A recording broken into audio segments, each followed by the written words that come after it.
Ya, selamat malam, saudara-saudara yang saya kasih dalam Tuhan Yesus Kristus. Puji Tuhan, kita boleh kembali bersekutu dan juga boleh belajar firman ya. Mari kita berdoa terlebih dahulu. Segala puji syukur hormat kami naikkan kehadirat-Mu, Bapa kami yang di surga. Terima kasih untuk malam ini kami boleh bersekutu melalui online. Dan kami juga boleh berdoa bersama-sama dan juga membaca atau membahas firman-Mu. Roh Kudus pimpin kami dalam kebenaran-Mu. Sehingga kami boleh memuliakan nama Yesus Kristus Tuhan kami yang hidup. Dalam namanya kami mohon. Amin. Malam ini kita akan membahas surat Yohanes yang kedua. Nah, surat Yohanes yang kedua ini, saudara, adalah surat yang sangat pendek ya. Hanya ada satu pasal saja dan hanya ada 13 ayat, sangat pendek tetapi isinya sangat penting ya bagi kita untuk pelajari karena surat ini ditujukan kepada orang-orang percaya atau gereja lokal. Ya, karena Yohanes ingin supaya gereja-gereja lokal itu boleh menjadi gereja Tuhan yang mempertahankan iman yang benar dan doktrin yang benar dan juga tentu harus diaplikasikan di dalam hidup kita. Baik, mari kita membaca ayat firman Tuhan ini di ayat yang pertama dan seterusnya. Mari kita perhatikan ya Yohanes yang kedua ya atau surat Yohanes ya. Dari penatua kepada ibu yang terpilih dan anak-anaknya yang benar-benar aku kasihi. Bukan aku saja yang mengasihi kamu, tapi juga semua orang yang telah mengenal kebenaran. Oleh karena kebenaran yang tetap di dalam kita dan yang akan menyertai kita sampai selama-lamanya. Kasih karunia, rahmat, dan damai sejahtera dari Allah Bapa dan dari Yesus Kristus, Anak Bapa, akan menyertai kita dalam kebenaran dan kasih. Nah, sampai sejauh gini kita baca ayat 1 dan 2. Nah, saudara kita akan perhatikan ya, apa yang ditulis dan yang ditulis oleh Rasul Yohanes. Kalau saudara perhatikan di ayat yang pertama itu, ya dia mengidentifikasi dirinya ya. Yohanes ini menyebut dirinya adalah penatua. Kalau bahasa Inggris itu sebenarnya ada the elder, penatua atau tua-tua lah, elder ya. Ya, dia tulis ini kepada ibu yang terpilih dan anak-anaknya. Nah, kalau kita perhatikan, ini sebenarnya siapa itu ibu yang terpilih dan anak-anaknya ya. Oke. Nah, di dalam ayat ini, saudara, ada di dalam pasal yang satu pasal aja ya di sini ya. Ini ada dua pemahaman, yaitu di tengah-tengah orang Kristen, orang percaya. Oke. Nah, yang pertama itu, pandangan yang pertama ini mengatakan demikian, saudara-saudara ya, bahwa penatua, katakan penatua itu sebenarnya adalah Rasul Yohanes. Dia mengidentifikasinya dirinya sebagai penatua. Memang ini kalau penatua itu uh, bagi orang Yahudi, orang mereka sudah ngerti. Ya, oh orang tua itu biasanya memang umurnya sudah tua, yang punya jabatan atau seorang pemimpin yang sangat dihormati dan dihargai. Tapi kalau di dalam konsep jabatan di dalam gereja, memang disebut penatua itu, kalau kita perbandingkan suratnya Paulus, sebenarnya juga bisa diartikan sebagai seorang yang memimpin gereja atau yang menggembalakan gereja. Nah, kalau Paulus cenderung memakai istilahnya itu bahasa Yunaninya bishop. Kalau terjemah ke Indonesia itu kan penilik.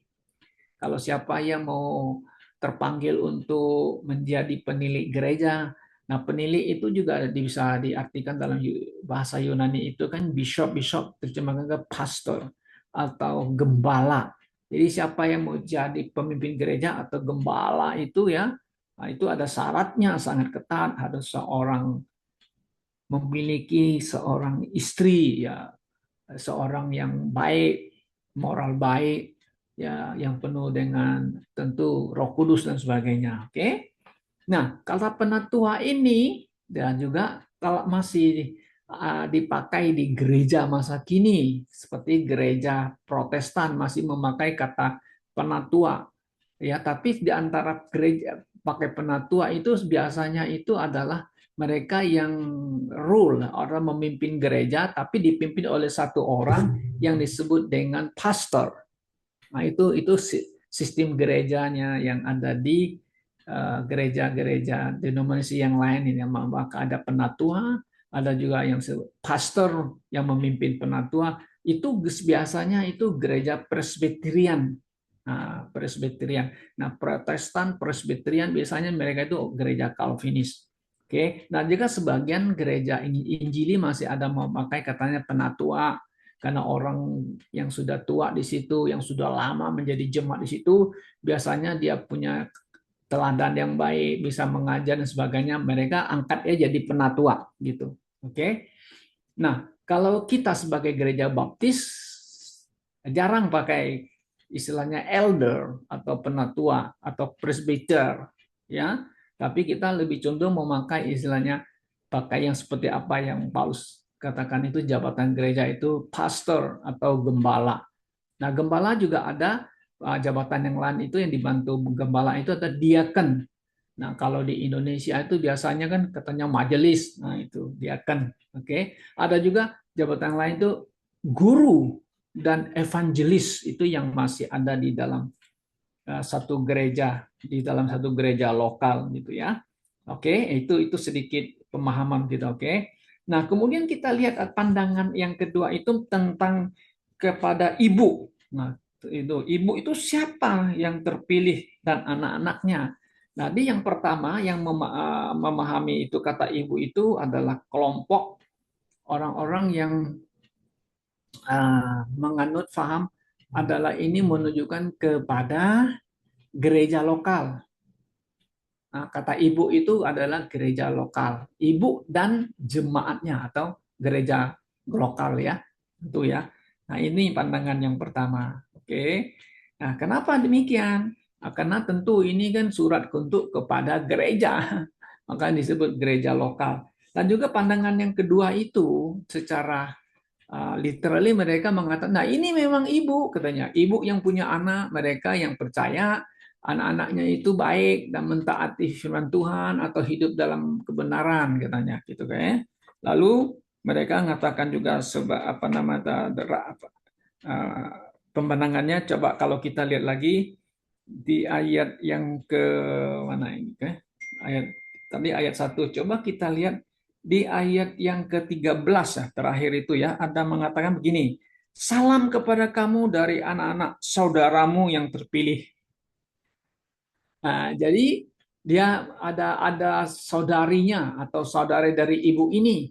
Katanya kalau menurut pemahaman yang kedua itu ya, ini menunjukkan adiknya itu yang kirim salam. Nah, tetapi kalau kita memaknai itu sebagai apa nama itu gereja lokal, yang kalau di ayat yang ketiga itu saudara itu sebenarnya atau gereja lokal yang lain memberi salam atau kirim salam kepada kamu gitu saudara. Nah memang ini jadi perdebatan sampai hari ini. Jadi ada dua pandangan ya saudara ya. Tapi lebih cenderung yang lebih banyak menganut faham nomor satu punya, yaitu bahwa ibu ini dan orang yang dipilih dan juga anak-anaknya itu adalah gereja lokal ya, dengan jemaatnya ya yang percaya kepada Tuhan Yesus Kristus. Oke.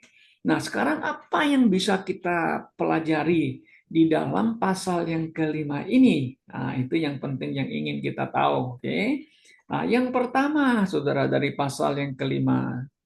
surat Yohanes ini, tentu Yohanes, Rasul Yesus itu ingin supaya gereja lokal dimanapun juga, atau orang-orang percaya dimanapun juga ya, harus hidup dalam kebenaran. Nah, mari kita lihat ayat yang keempat. Aku sangat bersuka cita bahwa aku mendapati, nah aku mendapati, menemukan ya, hanya separuh dari anak-anakmu hidup dalam kebenaran, sesuai dengan perintah yang telah kita terima dari Bapa.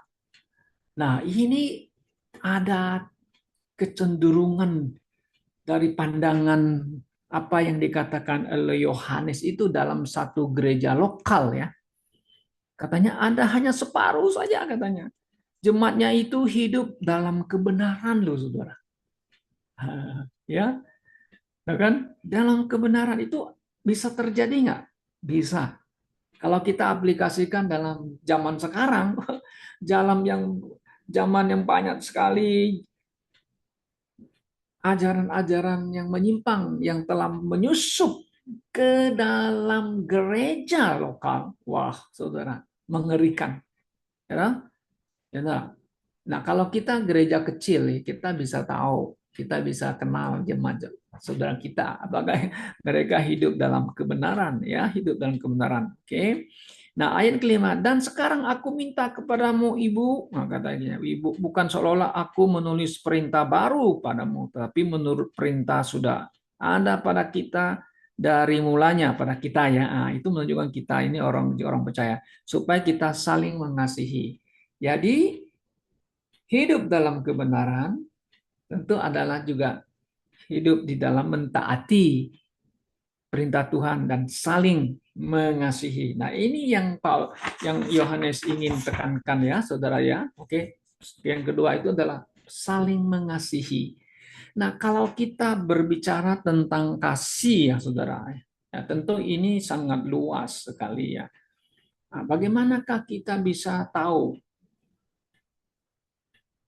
kalau seseorang mengatakan aku mengasihimu, kan dia kan hanya ucap aja ya. Kita kan nggak bisa melihat, tapi kita hanya dengar. Aku mengasihimu. Bagaimana seseorang yang dia menerima perkataannya, aku mengasihimu. Misalnya aku mengasihimu. Tentu harus kita bisa lihat kasihnya benar nggak? Di mana kita lihat? Kalau hanya diucapkan tidak bisa lihat kan, tetapi kita bisa lihat itu kasih itu dari implementasinya, prakteknya. Nah itu, jadi tentang kasih. Memang kasih ini kata orang, aku mengasihimu, aku mencintaimu dan sebagainya. Ya, gimana dia tahu dia mencintainya? Tentu harus dipraktekkan, ya kan, diimplementasikan dalam perbuatan perbuatan sehari-hari kan begitu. Oke. Nah, jadi kita lihat bahwa hidup dalam kebenaran tidak terlepas dari juga saling mengasihi sebagai gereja lokal, jemaat itu ya. Nah, ini tidak bisa dipisahkan satu dengan karena apa? Karena saat orang yang percaya yang dilahirkan dari Allah, kata Yohanes itu selalu mengatakan, ya kita ini lahir dari Allah. Ya betul. Lahir dari Allah maksudnya apa? Ya kita yang born again dalam Tuhan Yesus Kristus, percaya kepada Tuhan Yesus, ya kita kan harus hidup dalam kebenaran dan saling mengasihi satu dengan yang lain dan dalam kehidupan kita sehari-hari ya. Oke, itu yang kedua.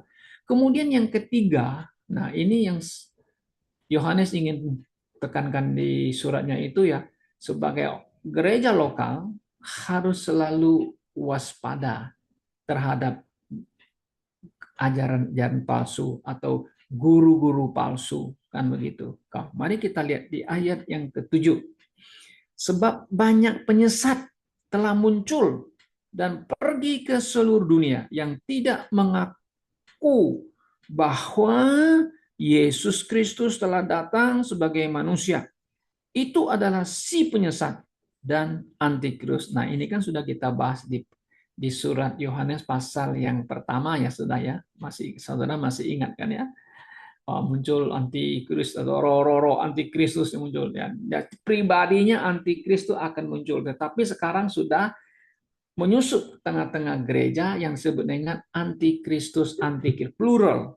Nah, kita mengatakan itu mereka adalah pengikutnya, pengikut antikris yang telah menyusup masuk ke dalam gereja. Nah, Yohanes kan mengatakan, sekalipun mereka di antara kita, tapi mereka bukan bagian dari kita. Kenapa? Kita ini yang telah lahir dari Allah. Karena mereka menolak Yesus datang dalam daging, menolak Yesus Kristus anak Allah datang sebagai manusia. Nah, itu penyesat. Jadi Yohanes ya ingin supaya orang-orang percaya, orang-orang Kristen, gereja-gereja lokal dimanapun, kita perlu waspada. Apalagi di zaman sekarang ini, saudara. Saudara coba lihat, kalau di YouTube itu banyak pengkhotbah-pengkhotbah yang terkenal, yang membahas tentang keilahian Kristus atau ketuhanan Kristus dan kemanusiaan Kristus. Kan banyak yang tidak percaya Yesus adalah Allah yang menjadi manusia. Mereka tidak percaya Yesus adalah juru selamat. Mereka mengatakan yang jadi juru selamat itu Allah, Tuhan katanya. Yesus lu siapa gitu loh. Nah, jadi banyak sekali saudara-saudara ya penyesat-penyesat yang ada, kita bisa lihat ya di channel-channel atau di YouTube pembahasan tentang keilahian dan kemanusiaan Yesus Kristus. Tapi di sini Yohanes ingin menekankan dia bahwa surat Yohanes itu dari pasal 1, surat 1 dan 2 dan 3 itu ya sangat menekankan tentang keilahian Yesus. Kenapa? Karena di abad yang pertama dan kedua itu sebelum Yohanes mati itu kan dia sudah tahu ada ciri-ciri penyesat sudah mau masuk ke dalam gereja ya. Itu adalah roh antikristus ya.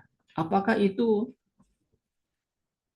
telah berjalan beribuan tahun? Iya, di zaman-zaman bapak-bapak gereja lu banyak mereka yang mengatakan dirinya Kristen tapi tidak percaya keilahian Yesus Kristus dan kemanusiaan Yesus. Yesus adalah 100%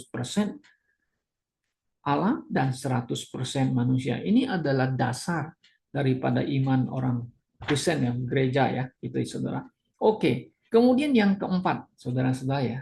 Nah, Yohanes ini mau supaya mengingatkan, menasihati kita sebagai orang-orang percaya ya, kita harus ada satu kerinduan dan tidak mau kehilangan warisan pahala atau rewards jika pada satu hari kita menghadap Tuhan gitu loh. Nah, saya berpikir-pikir banyak, malah itu ya pikir ayat ini ya, apa yang maksud daripada Yohanes Pembaptis mengatakan demikian, saudara-saudara ya. Memang di tengah-tengah orang percaya itu ya. Makanya yang tadi dia mengatakan separuh dari anak kamunya itu ya yang hidup dalam kebenaran. Jadi ada yang tidak hidup dalam kebenaran, gitu loh. Ya kan? Nah, saudara, kalau orang yang telah percaya born again, kita mengatakan bahwa tentu keselamatan tidak bisa hilang kan begitu ya. Keselamatan kita nggak mungkin bisa hilang. Kenapa? Karena kita ada dalam Yesus Kristus. Ya kan? Dan kita ini telah diadopsi menjadi anak Allah kan, anak-anak Allah kan. Nah, sekali menjadi anak-anak Allah, ya tetap kita anak Allah. Kan nggak mungkin ya kalau kalau misalnya anak saya si Neten ya, nggak mungkin bisa hilang jadi anaknya, nggak mungkin. Nah, istri bisa dicerain, bisa menjadi tidak jadi istri lagi kan. Nah, suami juga bisa bisa tidak jadi suami lagi. Tapi anak nggak bisa. Anak tetap anak gitu loh. Nah, ini satu uh, analogi yang paling bagus bagi kita ya, bahwa kita sekali menjadi anak Allah, anak-anak Allah ya, the children of God, kita adalah the children of God. Walaupun ya kita bisa jatuh ke dalam dosa dan kita bisa berbuat sesuatu yang tidak berkenan kepada Tuhan, tapi keselamatan kita tidak bisa hilang. Nah, di dalam ayat yang ke-8 ini, mari kita lihat ya. Nah, mari kita baca ayat 8 ya. Waspadalah, ini kata saudara, supaya kamu ya, sebenarnya kamu ini harusnya kita jangan kehilangan apa yang telah kami kerjakan. Sebenarnya kami kerjakan itu, tetapi supaya kita mendapat upah sepenuhnya. Nah, mendapat upah sepenuhnya. Maksudnya apa itu? Itu adalah pahala dan reward. Apa yang kita perbuat, apa yang kita lakukan di bumi ini semasa hidup, nanti satu hari di hadapan Tuhan Yesus di pengadilan KPK, masih ingat saudara apa KPK atau ya? Kursi penghakiman Kristus, the judgment seat of Christ. Nanti satu hari kita akan ke sana kan? Nah, di situ akan kita diadili. Nah, di sanalah nanti diadili, saudara-saudara. Oke, kita bisa kehilangan rewards dan kita bisa juga kehilangan warisan. Nah, itu inheritance dan rewards bisa hilang kita. Nah, karena itu di sini Yohanes ingin supaya kita harus mempunyai satu kerinduan. Ya, rindu supaya kita jangan hilang warisan dan juga rewards. Kenapa? Ya, itulah satu kebahagiaan apa nama itu yang kita ingin sampaikan nanti kan sebagai orang Kristen, orang percaya di atas bumi ini. Pak Daniel nggak perlu lah. Yang penting saya masuk surga. Oh, memang kita percaya Tuhan, memang masuk surga. Tetapi kalau saudara tidak ada satu kerinduan mau buat sesuatu untuk mendapatkan warisan dan rewards, wah, nanti Anda masuk surga, Anda tidak dapat apa-apa, Anda punya satu kesadaran, waduh, kenapa dulu saya sia-siakan kesempatan yang Tuhan berikan kepada saya tidak melakukannya kan? Nah, kalau istilahnya Dokter Rukman ya katanya you masuk surga, you istilahnya dalam bahasanya katanya you akan menyesal katanya, atau istilahnya mencucurkan mata, aduh kenapa saya bodoh, semenjak dunia ini saya banyak kesempatan, kenapa saya sia-siakan keselamatan yang Tuhan berikan kepada saya tidak berbuat sesuatu. Maka itu kerjakan keselamatanmu dengan takut dan trembling. Maksudnya bukan mengejar keselamatan itu, tidak ya, kita sudah selamat tapi kita mau supaya kita yang telah selamat itu di dunia ini kita harus buat sesuatu untuk Tuhan ya, jangan melakukan sesuatu yang bisa membuat kita kehilangan rewards. Nah, itu yang ingin Yohanes nasihati kepada kita sebagai orang Kristen. Oke, kemudian di sini lagi ayat 9, setiap orang yang tidak tinggal di dalam ajaran Kristus tetapi yang melangkah keluar dari situ tidak memiliki Allah. Barang siapa tinggal di dalam ajaran Yesus Kristus, nah hilang katanya, harusnya ada ajaran Kristus. Ia memiliki Bapa maupun anak. Nah, di sini satu pengajaran yang sangat penting bagi kita, saudara-saudara. Sekalipun orang mengatakan dirinya Kristen, ya, tetapi saudara-saudara, mereka tidak tinggal di dalam ajaran Kristus. Kok bisa begitu ya? Kok bisa terjadi nggak? Yes, kalau saudara lihat itu kan banyak denominasi gereja kan. Ada Saksi Yehova, Jehovah Witnesses, ada Mormon Church, ada namanya juga Christian Science, Christian Science itu ya. Ada juga Unitarian Church. Tahu apa Unitarian Church? Tahu? Ya, tidak percaya Yesus itu adalah Allah yang menjadi manusia kan? Tidak percaya Trinity. Oh, mereka sebut Kristen. Nah, tidak di dalam ajaran Kristus loh. Ini sangat jelas. Jadi Yohanes itu hebat, saudara-saudara. Walaupun suratnya itu satu lembar aja, satu pasal aja, tetapi isinya, waduh, sangat penting, mengandung ajaran yang fundamental, yang dasar, ya adalah iman orang percaya. Kalau you tidak ada di dalam itu, nah katanya, bagaimana mungkin Anda bisa memiliki Bapa dan memiliki anak? Katanya. Tentu kalau saudara membaca lagi ya, ayat 10. Jikalau seorang datang kepadamu dan ia tidak membawa ajaran ini, janganlah kamu menerima dia di dalam rumahmu dan janganlah memberi salam kepadanya. Wah, kita nggak boleh bersekutu ya. Bahkan tidak boleh menyapa. Nah, Nah, memang ini menjadi satu masalah yang kita hadapi sekarang ya. Kalau begitu dia beda sama saya ajaran, oh kalau gitu saya tidak boleh lagi ya, berkomunikasi dengan dia dan sebagainya. Saya pikir jangan sampai jauh dalam pandangan itu ya. Nah, kita masih bisa kerjasama dengan orang yang nggak percaya sama kita sih ya. Ya ada bos yang kita kita kerja dengan bosnya nggak sama dengan iman saya, lalu saudara bilang boleh nggak saya kerja sama dia? Kita boleh kerja yang benar, kita beri kesaksian kepada bos itu kan, nggak bisa kita ngubah bos, bos yuk harus ikut saya kan, nggak mungkin gitu kan. Kita masih bisa kerja gitu. Yang di sini ditekankan itu ya no fellowship. Nah, itu yang penting no fellowship. Dalam arti itu bagi-bagi iman kita, you oke, aku oke, oh kita oke, enggak, kita tidak fellowship artinya kita punya pandangan sesuai dengan ajaran kita. Oke. Nah, kemudian ayat 11, sebab barang siapa memberi salam kepadanya, ia mendapat bagian dalam perbuatannya yang jahat. Wah, itu jahat ya. Artinya, you terima dia. Oh, terima ajarannya. Oh, bagus. Ajaranmu bagus. Oke nih. Bye-bye. Salam. Gitu. Ya, no. Kalau ketemu saksi Yehova, ajaran kita sama ya. Oke ya. Oh, no. Mormon, sama ya. Tidak. Tidak. Oke. Nah, jadi kalau kita tidak ada di dalam ajaran Kristus, kita tidak memiliki Bapa dan Anak, itu artinya itu sama dengan di ayat yang 1 Yohanes pasal 5, Saudara balik ya. Kita kembali ya, mengatakan demikian. Oke, mari kita lihat di 1 Yohanes pasal 5 ayat yang ke-11. Demikian bunyinya.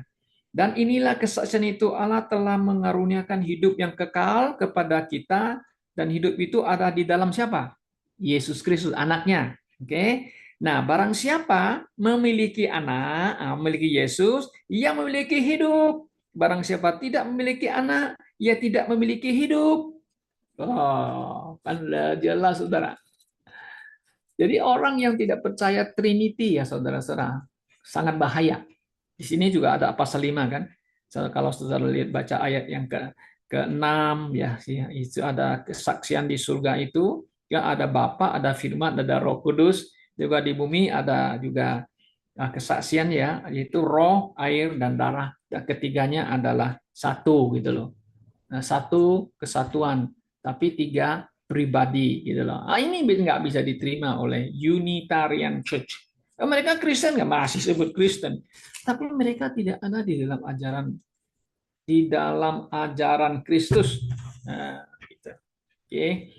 Nah, jadi itu yang Rasul Yohanes ingin supaya kita sebagai orang Kristen, ayo rindu ya buat sesuatu dan kita tidak mau kehilangan warisan dan satu hari di hadapan Yesus atau di pengadilan KPK. Oke. Jadi ya kesimpulannya begini saudara-saudara. Keselamatan tidak bisa hilang di zaman gereja anugerah, tapi bisa hilang reward kita dan juga warisan di dalam kerajaan milenium. Oke. Kebenaran harus menjadi dasar hidup orang percaya. Oke. Kasih sejati selalu berjalan bersama dalam ketaatan kepada firman Tuhan dan diimplementasikan dalam hidup kita. Tidak semua ajaran yang mengatasnamakan nama Yesus atau Kristen berasal dari Allah, atau tentu Allah yang di Allah Alkitab ya, Allah yang di konteksnya Alkitab. Setiap roh yang bersusu pada roh kudus apa harus diuji apakah dia benar berasal dari Allah yang hidup yang benar di dalam Yesus Kristus. Oke. Nah, kita orang percaya dipanggil untuk bersikap gimana kepada orang lain. Kita harus ramah kepada orang lain ya. Ramah, nggak boleh kita itu menunjukkan sikap yang confrontation dengan orang lain, itu tidak bagus. Ya, Yesus menghadapi orang Farisi masih tidak konfrontasi dengan tidak, dia hanya Yesus tentu juga memarahin mereka. Yes, kata ya. Oke. Dan kita harus beretika juga sebagai orang Kristen di dalam masyarakat ya. Harus ada sopan santun di dalam pergaulan kita kepada orang lain. Nah, ini adalah bagian yang kita, orang-orang percaya. Oke. Nah, kiranya Tuhan memberkati kita di dalam apa yang telah kita pelajari di dalam surat Yohanes yang kedua.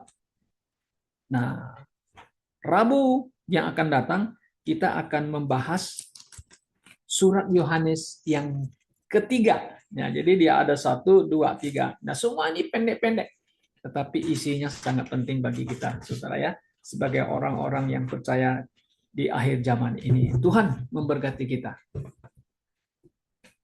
Mari kita